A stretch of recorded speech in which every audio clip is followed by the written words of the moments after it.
Hello, everyone, and welcome to another session of the International Coaches Summit brought to you by the Basketball Embassy. I'm Zach Mason, and this afternoon we have another great speaker, Neil Harrow from Troy University. He's assistant coach over there, and he's going to be talking a lot about rebounding and transition today. And so I encourage you guys to participate in the Q&A. You can enter your questions in at the bottom of your screen. We'll take those questions throughout the presentation, and then if there's any left over at the end, we'll get to them there. So Coach, I just want to thank you so much for your time. Thank you for joining us. I'm super excited to hear your presentation today. I'm excited too. Thank you for having me. Thanks for everyone tuning in, and thanks for making this happen. Thank you. So little introduction, I'm going to move fast. My name is Neil Harrow. I'm an assistant coach at Troy University here in Alabama, Division I on the women's side. I put my social media stuff up here, my name, my email, and harrow@troy.edu. Neil_Harrow is my social media stuff, so Twitter, Instagram, and then my cell there. If it's overseas, just add a +1. Feel free to contact me during, after, anytime at all. But yeah, I'll introduce myself a little bit. I'm originally from Scotland, born and raised there, and I grew up there playing basketball, and knew quite quickly that I wanted to make it something like a profession if I could, you know, and chase things that were possibly bigger than what was possible in Scotland.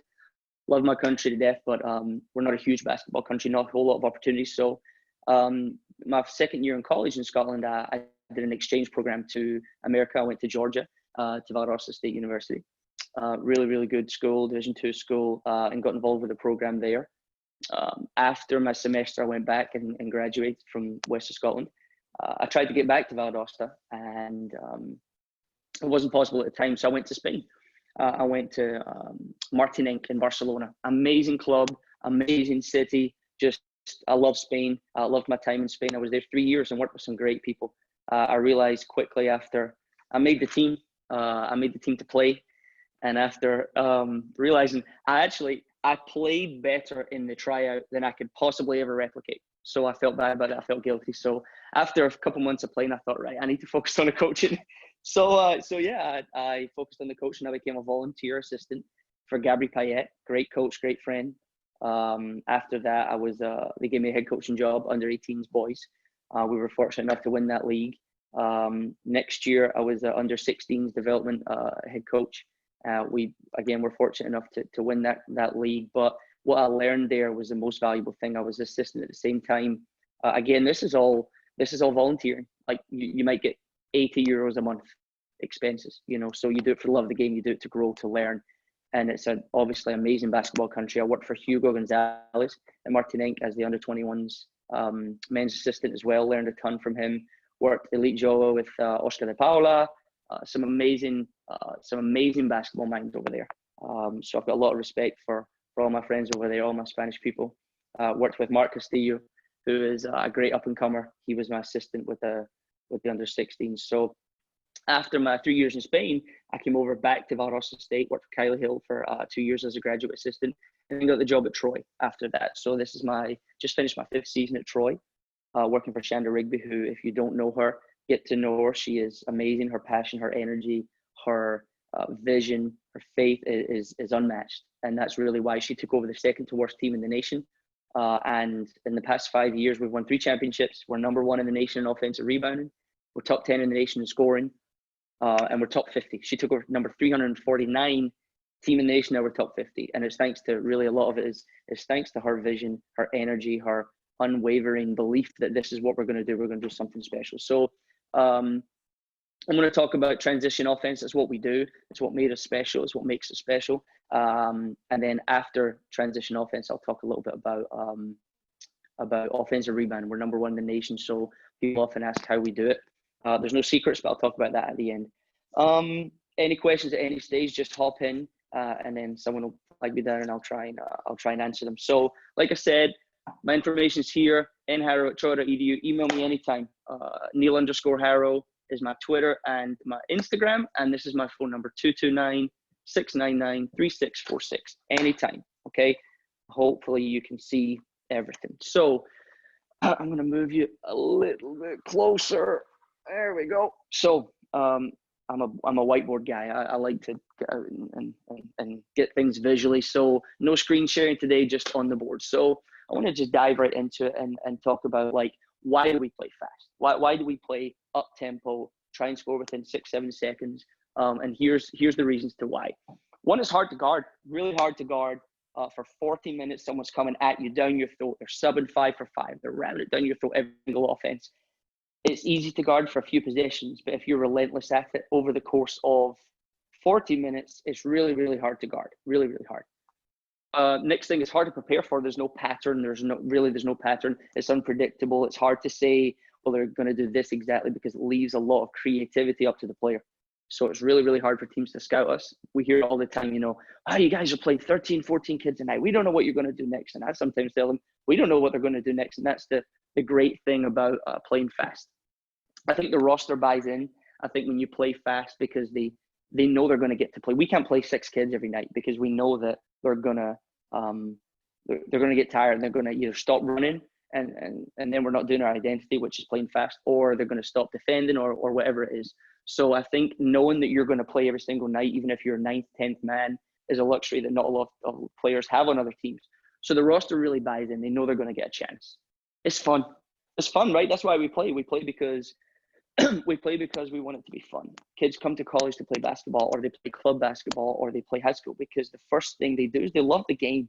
So if you love the game, and then you go to a system where you're put in a box and you're only like, you're just a passer. You're just pass, just screen, right? That's not really why I coach. Like, our vision is, like, we want the young ladies to have a great time playing the way that we play. So it's fun. Double the amounts of shots. If we average like maybe 80 possessions, I think we're number 1 in the nation in possessions per game. We try to have 100 possessions per game, right? So we want to shoot the ball 100 times.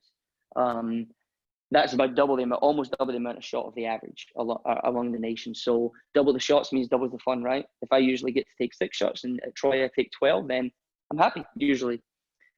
The wild card, I like to talk about the wild card. When you play fast and play more players, there's always a wild card every single night. It might be your 8th man that you didn't know, hadn't had a big night for 2 months, but bam, she comes out and she has 18 points. There's always somebody in every game that's kind of an unsung hero, maybe didn't make the scout report or something, but because they get going and double the shots, double the chance to get hot. All right, so buy-in, wild card, recruiting. I think it helps with recruiting. People want to play our system. Probably the number one thing, other than the fact that we're winning right now, we're playing well, and our coaching staff has great energy, passion, really connect with the players. I think one of the reasons we recruit well is because people want to play our system. And then you're never out of a game. We could be down 15 with 5 minutes to go, and we do a thing called 15 points in 5 minutes. That's what we strive for. We strive to score 15 points every 5 minutes. So we're never out of a game. I've seen it happen. We've been down 20, 25 points. 2 seasons ago, we're down 19 points, and we go on a 20-0 run in about 4 minutes in conference. So you're never out of a game, okay? So these are the things. We'll go over here a little bit. I don't know if you can see this, but I'm going to talk you through it. The keys to playing fast and being successful in a transition team: recruit. You have to recruit. You have to recruit well. You have to recruit athletes that can play at that tempo. Like you can't recruit people who don't have a scorer's mentality. You have to have a scoring mentality. Okay. I hope you can see that. Okay. You have to have a scoring mentality to play in this system. You can't pass up shots. We can't fly down the floor, work really hard to get a numbers advantage, kick it out, and you pass up a shot. Well, then we're no longer an up-tempo team. Now we're a half-court team. So you have to recruit the right type of player, right type of person, an aggressive person. That's one of the biggest things we look for in our players is, do you have an aggressive attack mentality? Next thing is practice. You have to practice this way. You have to prepare their bodies to go full speed for multiple possessions. It's the strength conditioning aspect. It's an agility aspect, but it's also like a condition aspect, like an endurance aspect. So you have to practice this way. You have to do drills that put your players in a position to where they expect to succeed at maximum speed in numbers advantage situations, and they expect to hit open shots, because you're going to get open shots. Some shots that other teams would say, that's not a great shot. We'll take it. If it's open and it's early, we'll take it. So you have to practice that way, because at the end of the day, we can run all the best stuff, but it's all dependent on players making plays, right? Players make plays. We say it every day. Is it better if I stand here? Confidence.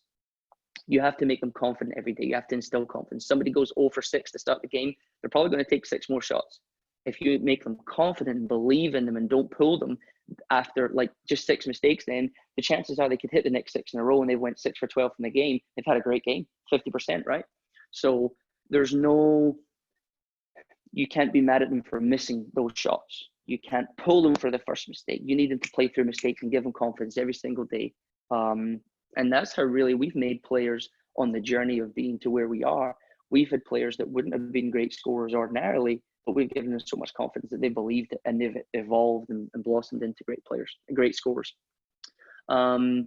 Motivation. Coach Rigby's big on this. She's really good at making, like, sensing how is the flow of the team, how motivated is the team, because we really believe that the most motivated and hungry team wins every single night, unless the talent deficit is huge. You know, if we go and play the Lakers, then of course the talent deficit is so big. But if we play anybody, we feel like anybody within reaching distance of us, within 20 to 25 points, if our motivation is higher, we feel like we're going to win that game. So we talk about motivation, motivation to keep playing fast when you're tired, like keep pushing through when we can't get you a sub for 2 more possessions. So you have to keep going. You have to sprint. All in for fast is a key to a good transition team. I think it's really important you can't pick and choose when you play fast. You can't play fast for the first quarter and then say, all right, let's take our foot off the gas a little bit. No, you're either a fast team or you're not. And I think that's maybe why a lot of teams struggle with, or coaches struggle with, trying to be an up-tempo transition team, is they're actually not all in for it. If their team turns it over 2 times in a row, they'll say, slow it down, pull it back. Well, are you all in for fast? Because really you have to play through those possessions and understand that every time you get a pitch ahead 1-on-0 layup, you know, that's great, but you have to go through a couple live ball turnovers to be able to deal with making that pass when it's risky to get that layup. So you have to be all in for fast. You can't be half in or 80% want to play fast, or you can't want to play fast sometimes. I think it's either something you do or you don't. And then play everyone in your roster. Give everybody a chance, because that wild card that we talked about might get the chance to blow up that night and have an 18 or a 20-point night if she doesn't get off the bench. So we play everybody almost every night. We play typically 11 to 12 players every game. So I think that's, hopefully, if there's any questions right now, why we play fast and keys to the game, I'm about to erase them off the board so I have space to draw on. So I'll give you a second if there's any questions, feel free. Yeah, there is one that came in. How do you balance keeping the stamina up and fatigue levels down, playing that throughout a long season? I think playing everybody helps with that, because nobody on our team averages 35 minutes a game. We don't. It's a good question. We don't play anybody. Even our best player this season, our leading scorer, our most efficient player, averaged 20 minutes a game. So by March, when she'd played 28 games, she was still fairly fresh, because she wasn't carrying all the fouls going to the basket and all the small things that add up when you play 35, 36, 37, 38 minutes a game. So I think over the course of a season, and also this is really big, I should have mentioned this, we reduce the time of our practices every week or month as the season goes on. So in February and March, we might only practice for an hour and 15 minutes at a time. They might shoot a little bit outside of that, but especially if we get into March, we might practice for an hour, a couple of days.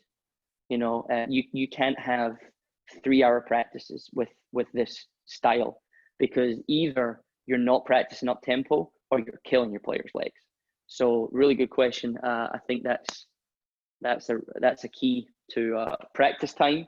Be efficient, be concise. Once they get something, they show that they've done it full speed, and we get some positive reps of that, you move on. And focus a lot of your time on actually scoring, like, because that's what it's all about, right? If you want to play up tempo, you're trying to outscore the other team. So yeah. Any more questions before we move on to drills? I think that's it, Coach. Okay. So a couple drills. Let's go. We have rules for numbers advantages. So use the black marker, hold on. So we have rules for numbers advantages. See that? Okay. Maybe a little bit closer. Okay. So we have rules for numbers advantages. If we have a, moving out this light here. If we have a 2-on-1 break, we want to get out the middle of the floor. So say she has the ball, get out the middle of the floor. You can't come up the middle of the floor, really at all in our system. So our rule is you're going to attack until she commits both hips, like right here. I've not doing this, or not like almost here. Like I have to commit both hips to you to take a charge. Okay, keep going until that happens. If that happens, then the other person has a layup, right? If that never happens, you go make a layup. And obviously we practice that every day. One of the biggest things I see is people don't have the confidence to keep going. If you keep going here, you keep going, and she doesn't ever commit her hips, and you miss that layup. First of all, you don't miss the layup. But second of all, that's not a selfish shot. You know, people are quick to say that, oh, she's selfish, he's selfish because you. No, that's our rules. You have to take this layup for everything else to fall into place. So if we're 2-on-1, if she never commits her hips, and again, I'm talking about the whole way to take a charge, you have to make that layup 1-on-1. Okay. If she does, then she keeps going, bounce pass, layup. Okay, that's our 2-on-1 rules. We good with that? Our numbers advantages rules continue. And we go, say we got a 3-on-2. Again, we want the ball out the middle of the floor. So get it to a side. Let's put it to the right as much as we can because most people are right-handed. So the rules are the same. Get out the middle of the floor and go until she commits both hips, right?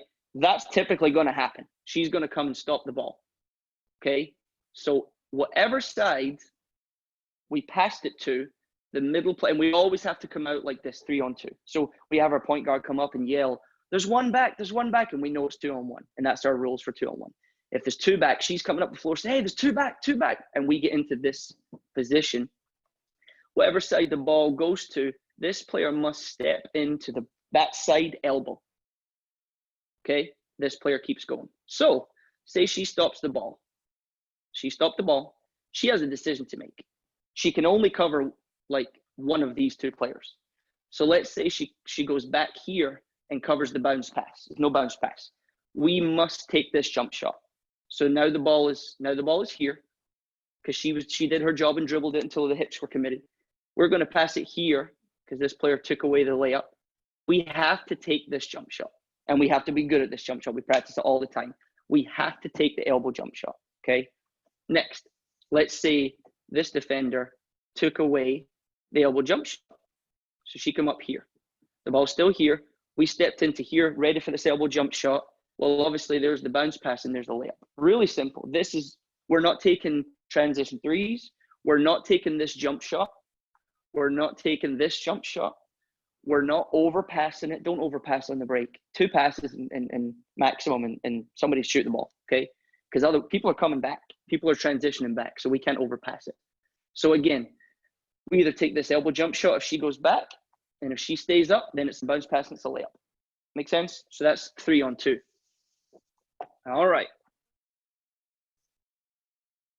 Let's go 4-on-3. It's hot potato.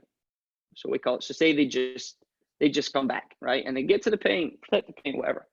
We'll fill again, we want to try and get the ball ahead and out the middle. So let's say somebody here has the ball. We'll fill what we call our regular spots. So we're just going and we're playing hot potato.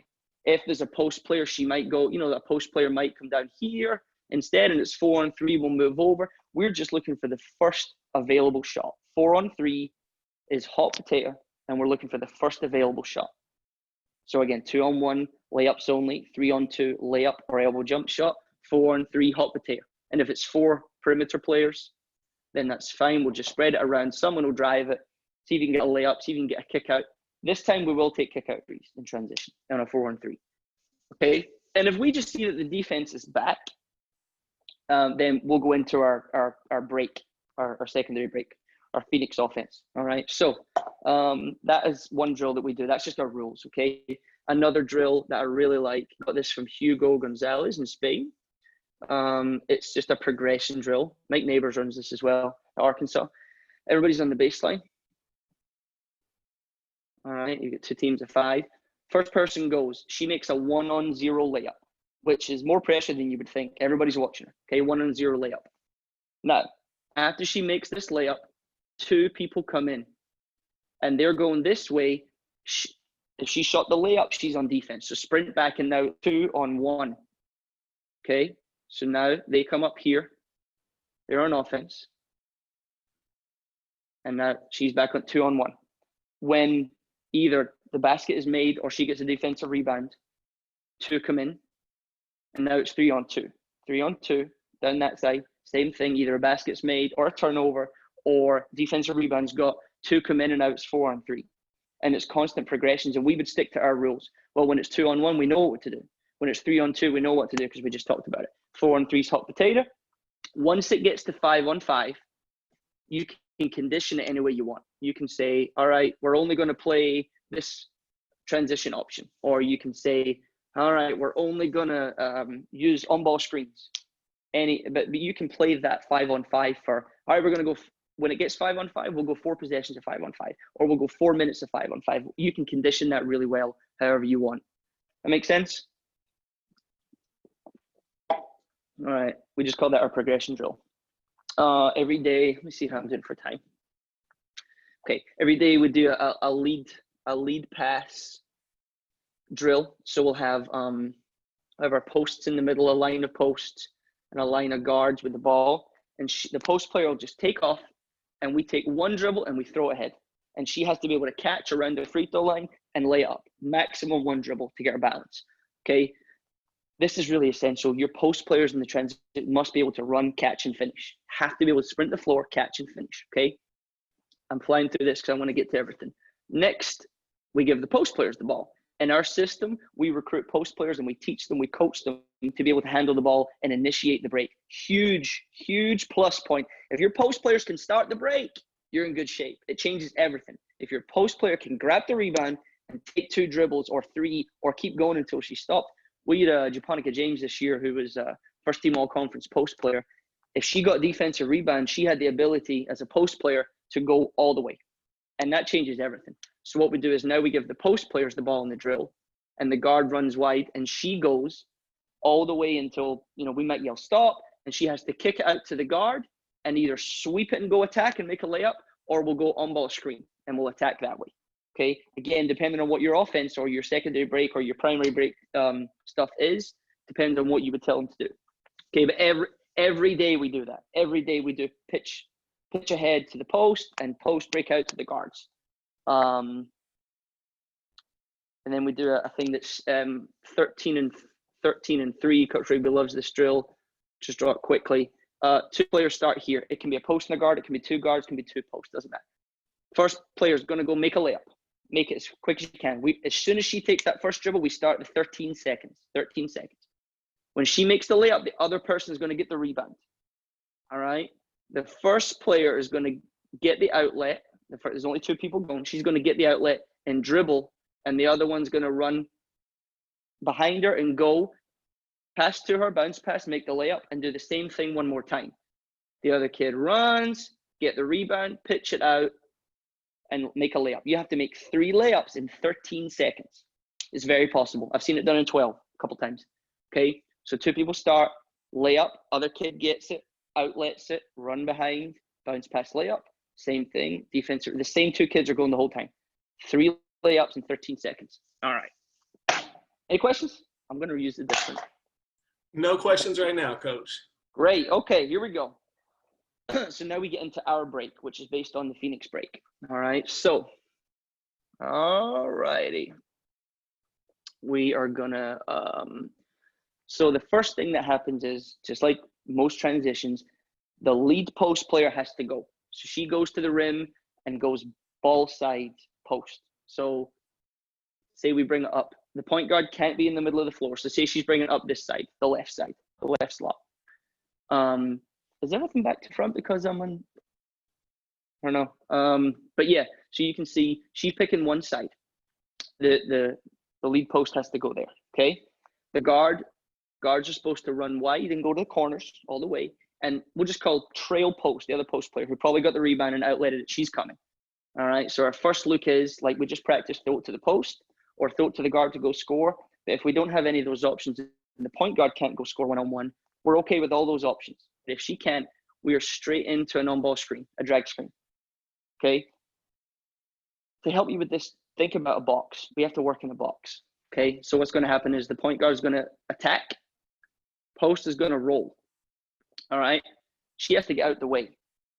In a lot of systems she would pop, but in this break, she is going to backpedal out to the corner, and this guard is going to lift. So now we're in this box. The point guard probably started a little bit wider, and then she attacked off this on-ball screen. So we've created this box, and this is your kick-out kid. Okay. So options: point guard scores, hits the roll. Your third option is probably going to be, every wing pick on ball, you want to lift kids so that you can have this little European hook pass.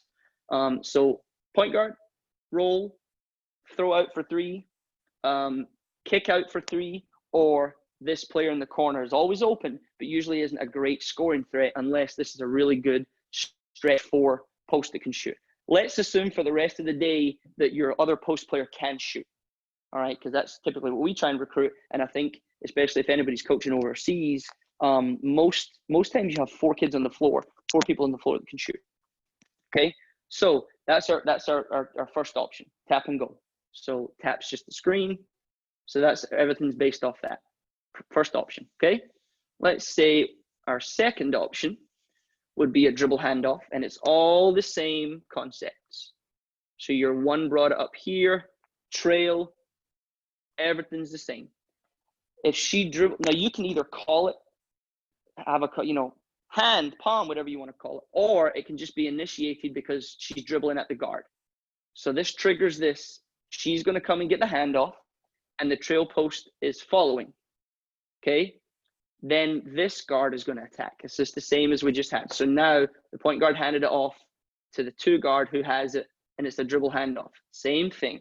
Dribble attack, roll out, and now your point guard is your lift up kid, and you've still got this. You can do this if the defense is giving you problems on the tap and go.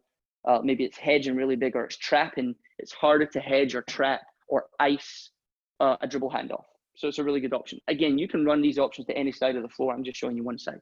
So we've got our tap and go option. We've got our dribble option. All right, let's look at our ISO option. Again, if you're trail post, or if you're playing with 4 guards on the floor, this is really, really good. So again, everything's the same, which makes it hard to prepare for. If we yell ISO, let's say you call it ISO, we're coming down the floor. We're not stopping and saying, all right, ISO. We're doing it as we come down the floor. Come on, ISO, ISO. It's the same thing. ISO tells this kid to clear out baseline, lift up, and 5 posts until the screen happens. Because this time, it's a pick and pop because this kid's not here anymore. She cleared. And when the screen happens, the 5 changes post. You can either change post or you can send her up.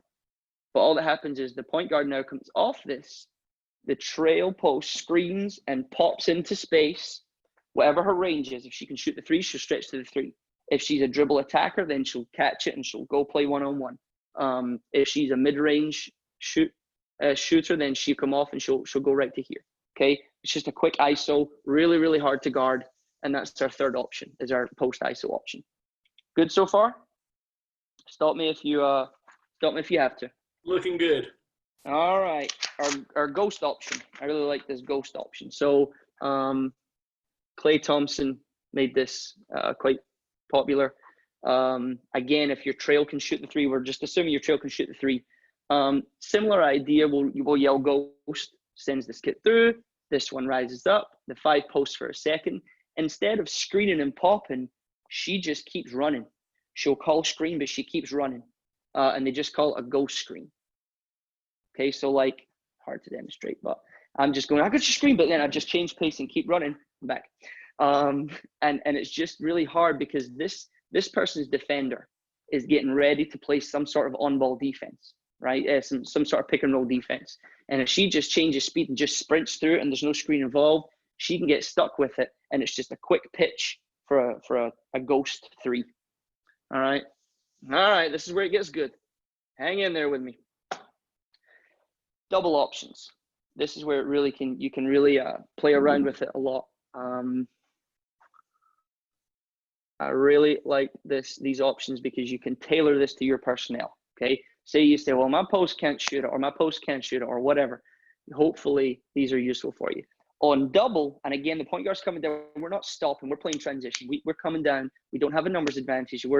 Point guard's yelling, double, double, double. She's going to go wider this time. Okay, so she's going to go almost side. Your post is here. On double, this post is going to have to come up quickly.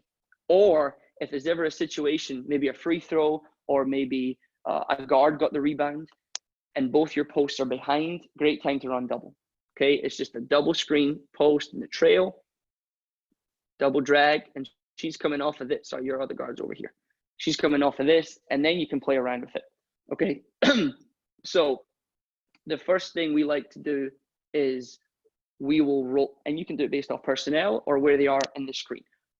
The point guard came off of it, right?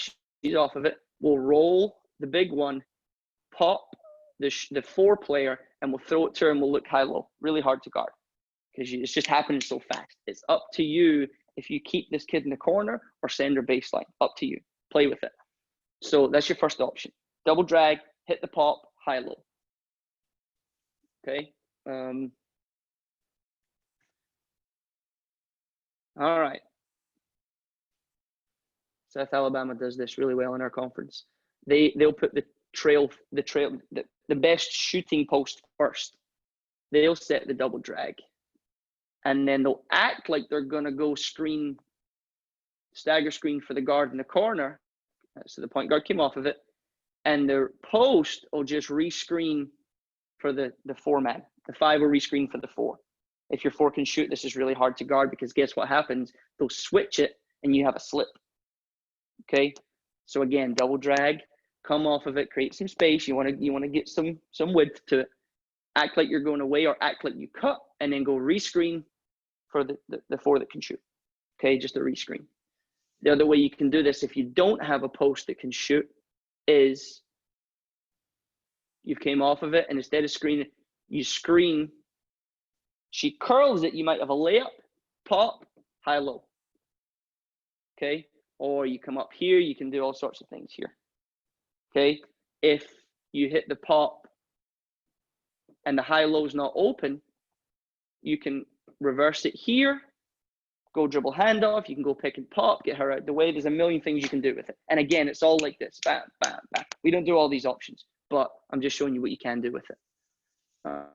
You can really do a lot with it. Now, let's see.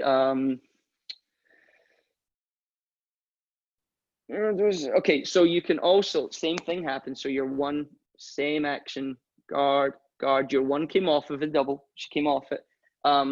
Let's say you have them the other way around. Let's say your big post is first and your trail was second. You can just flare, come off of it and flare the 4. You see that? I might have been in the way. You come off of it and you just flare. Again, anytime you flare, you've got a slip option. Okay, you can lift her up so that her help can't help. But you can lift her up so that her man can't help on the slip. Okay, so there's your flare option. You can stagger. Again, the 1 came off. I told you there's a ton of options out of double. Post, or post and trail, doesn't matter. Come off of it and then go and stagger. Now your point guard's over here. Go stagger this guard for a 3. A nice option that the Phoenix Mercury run with my all-time favorite Taurasi is they'll put Taurasi here, and they'll put like a versatile 4. So she came off of it. They'll go stagger for Taurasi. She'll curl this through the middle of the stagger option there, and then they rescreen for this player right here. Hard to guard, especially if Griner's in there, and they can, after the second screen, they can pin her. Just some options out this double set. Okay. Let's see what else we have.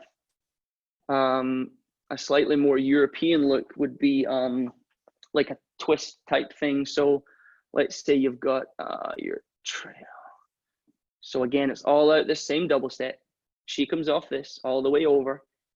You dive your biggest one and you go rescreen with your versatile post. So now your point guard's over here. You dive the post down here, rescreen with your trail. You can pop her.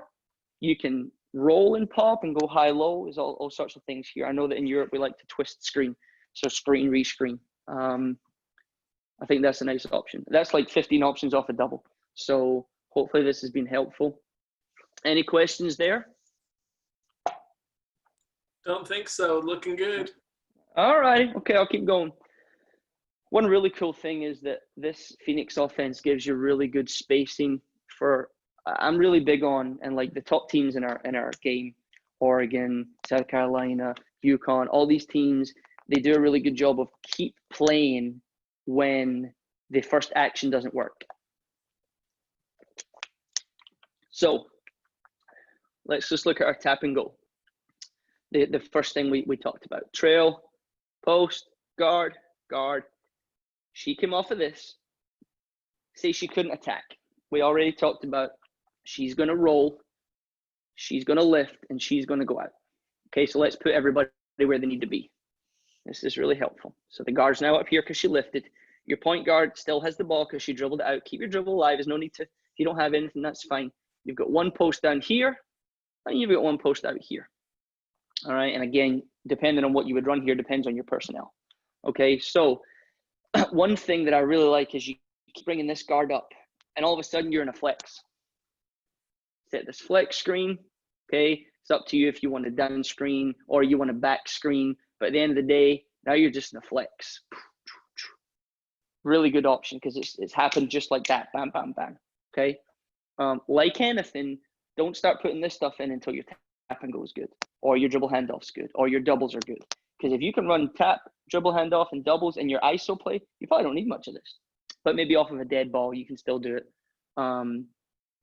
Forgot to say, double stuff's good against the zone, because somebody probably at some stage was going to ask, you know, what do you do against the zone? Well, you just screen the zone. Sorry, here and here. You come off of it. You dive and you pop. Blah blah blah. You lift this kid up and everything. As long as you, I like screening the zone. So as long as you screen that zone, you're going to be able to get high-low opportunities, because after the first screen, she's going to roll and find the middle and just be in the gaps and attack gaps. You can run all sorts of different stuff. Okay, so you can still run double stuff against the zone. But anyway, where was that? So you've got your flex option. We talked about the flex. All righty. Same thing happened. Your tap and go happened. Your point guard came off it. She didn't have anything. One post rolled. One post went back to the corner, and the guard lifted up. Okay, you see this so far? Then we can be like in a chin, like Princeton type chin action. Okay, same stuff. All you do is you dribble handoff here, interchange here, and bring this post up to the free throw line. So keep the dribble alive, dribble handoff, and this would trigger. This is what we're going to do, interchange here. So now the post's up here, the guard's up here. Now he's here, and they've just flip-flopped because of the dribble handoff. So now the guard has the ball, post is here. The one's here. Okay, chin action. So you dribble handoff, reverse it to the post, diagonal back screen. You can post the one up if you, I like to post up point guards if you can. Okay, bring it here. You can then flare this trail post if she's a shooter. If not, you can do sorts of different things. Or, you know, there's a million things you can do, but that's, you're kind of in a chin action right there. Okay, again, you can reverse this and go on ball screen. There's a million things you can do. Okay, so that's just to get you an idea of continuing to play. I'm gonna just clean this off a little bit. So you've got your flex, you've got your chin look. This is for all my Euros that like Zelko Obradovic. This is a nice option. Again, everything was the same. A post went down, a post went out, and a guard came up. Okay, Obradovic really likes this type of action. Kind of bring this one up, give the guard the ball, basket cut, change it. He talks a lot about like you have to sell it, change it. You might get this give and go layup. Okay, at the same time, this post is coming up to clear out the space, and this guard is filling to catch. So give it to this guard now. The point guard can either go out or all the way through. Supposed to rise up, And at the same time as this is happening and this guard filled, this post is coming up and you've got an on-ball screen action or a twist action, screen, rescreen. You seen this? Okay. And again, on the weak side, you can either send the point guard all the way. This is really good. You can send the point guard through. Stay with me. So send the point guard through. And as this guard caught the ball here and the post, remember the post came up here to set this on-ball screen. This can be a pin down and a slip option for the point guard. Again, this is not what we do, but this is just some nice options if you want to keep things going. If your team is able to make these reads, obviously you wouldn't put in every option that I'm saying, but I'm trying to give you as much as I can. That's a kind of Euro type action.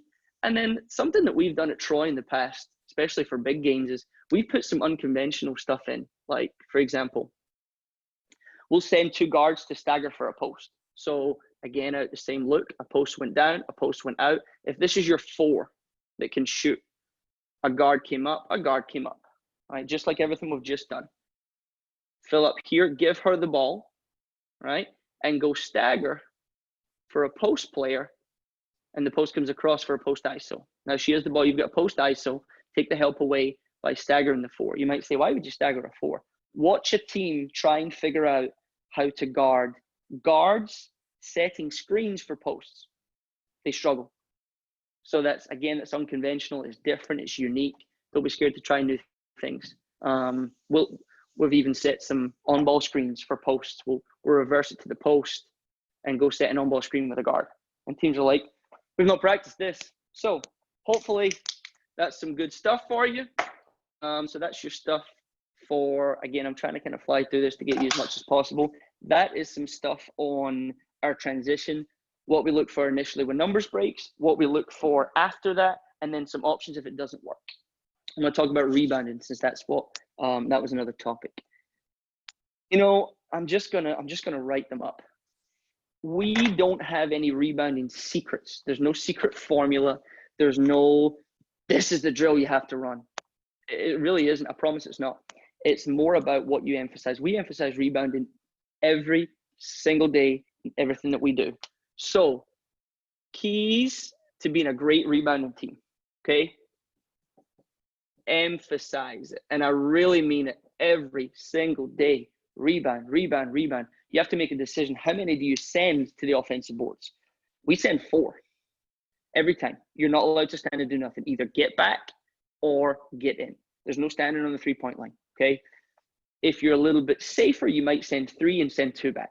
The only way we're not sending 4 is if 2 just got back because there was a reason.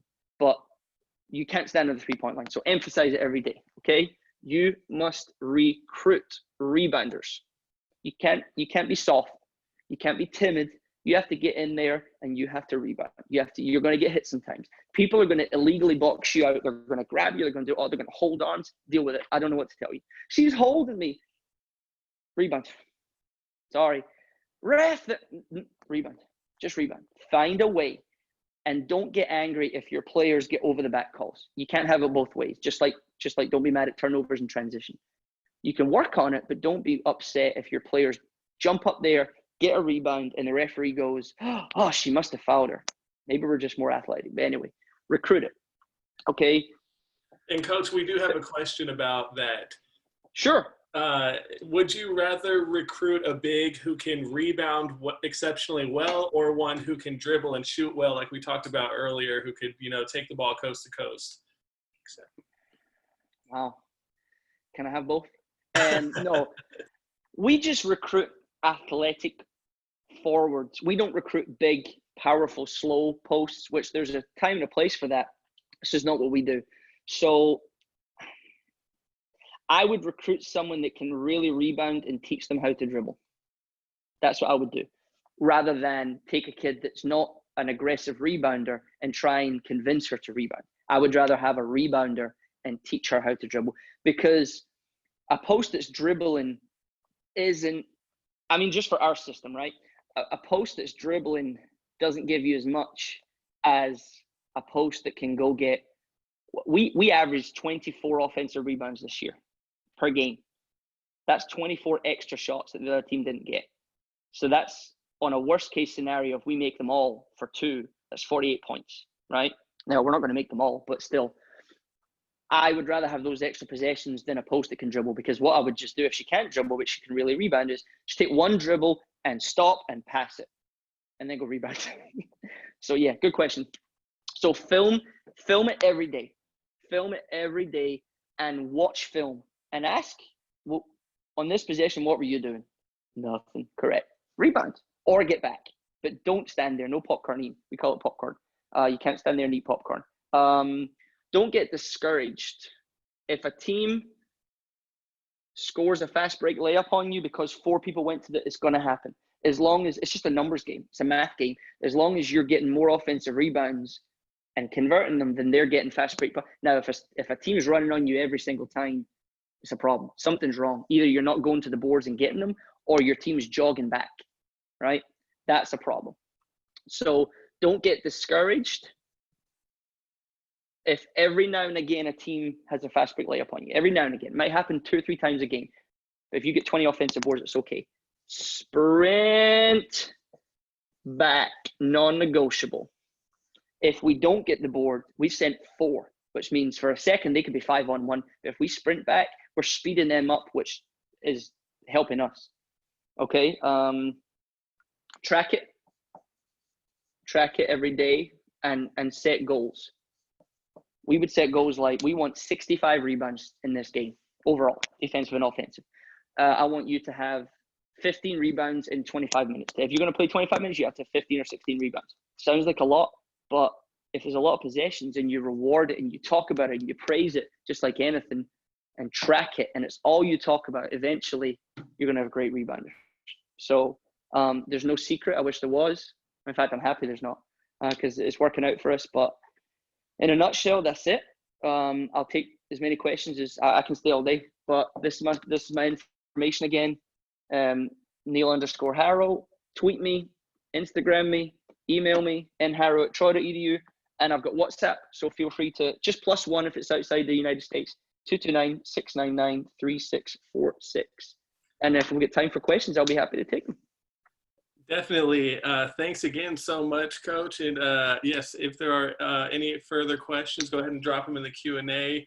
There is another one that says, kind of going back to the transition stuff, if we are using a 5-guard kind of offense, do you have anything specifically for that? The same stuff, and exploit switches. You know, I'm big on don't complicate a switch. If you run 5 guards, the biggest kid and the smallest kid on the other team has to be guarding somebody.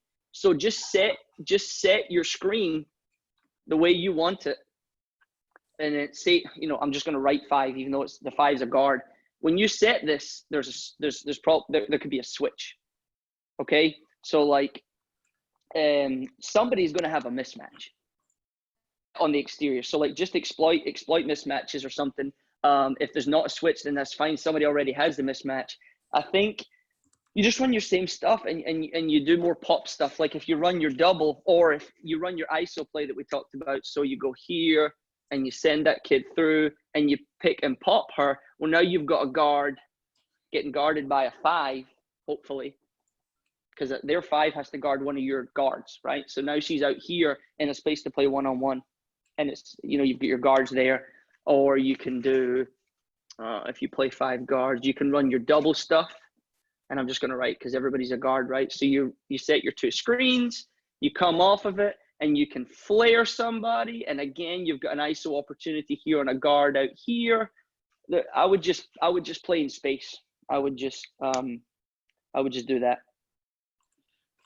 Next question says, do you play the same style of offense when you're protecting a lead? It's been a thing we've talked about a lot. It's something that the only time I would slow down is in the last couple minutes, and you need to practice this. You can't all of a sudden just slow down, because we have lost a couple games over years and years. It's worked a lot more than it's not worked, but we've lost a couple games because we keep pushing and we miss shots late in the game, and teams have come back from down 10. Not so much in the last couple years, but it's happened in the past. So you have to look at, yes, we do, because that's who we are. But I think there's a time late in the game, because you can't start playing slow with 8 minutes to go in the game, even if you're up 20. Okay. I think it's more like 2 minutes to go, up 15. All right, we don't need to take these shots. So you run your stuff, and you get into one of your secondary looks that we talked about, and you can try and burn some clock. That's just about teaching IQ and teaching awareness rather than I don't think we run a new play. I think we run something we already have, and we say, all right, we're up. So, it might be a delay play. So maybe we know that we're not going to shoot this. So we come off of this and we start playing something like our stagger game, or we can go start playing our flex game, and we're just going to run some clock, or we're just going to do something, or we can start playing one of our kind of more timely offenses. But you just have to be smarter with awareness of time and score. I don't know if that really answered your question. I think so, Coach. And then another one says, what is your philosophy on transition threes versus taking it to the rim? How well do you shoot them? I mean, we're not a great three-point shooting team, but we'll take them because we rebound so well. But if you can't shoot threes, you don't want to take a whole lot of them. It just depends on your personnel. You have to go with what you've got. If you can shoot transition threes, yeah, put them up, because you're going to get them, especially off the first tap and go, or off you're going to get them. But I mean, you have to be aware of what your strengths are on your team. And the strengths of the other team. If they can't stop you getting to the rim, then you'd rather have layups, get them in foul trouble, get to free throw line, all these things. So it just depends. I know it's a bit of a cliche answer, but it really depends on what you're good at. We don't take a lot of transition threes, because this past year we went 25-4 this year, won the conference, and we shot 30. Like our best 3-point shooter shot 32% from the three. Our best. It's not what we do. This year we ran some more pop stuff to get a high low and throw it in the post, or we ran some quick hits, some quick options out that Phoenix break to try and get it in, tap and go, kick it out, quick post ISO. So it depends what you're good at. Definitely. Well, Coach, that's all we have time for. But thank you so much once again. That was really enlightening stuff. Thank you. I hope it was helpful. I enjoyed it. Thanks for having me. Feel free, anybody, to ask me questions, tweet me, whatever you want. I'll be happy to talk basketball any day. Awesome. Thanks so much, Coach, and stay safe out there, all right? Thanks, you too.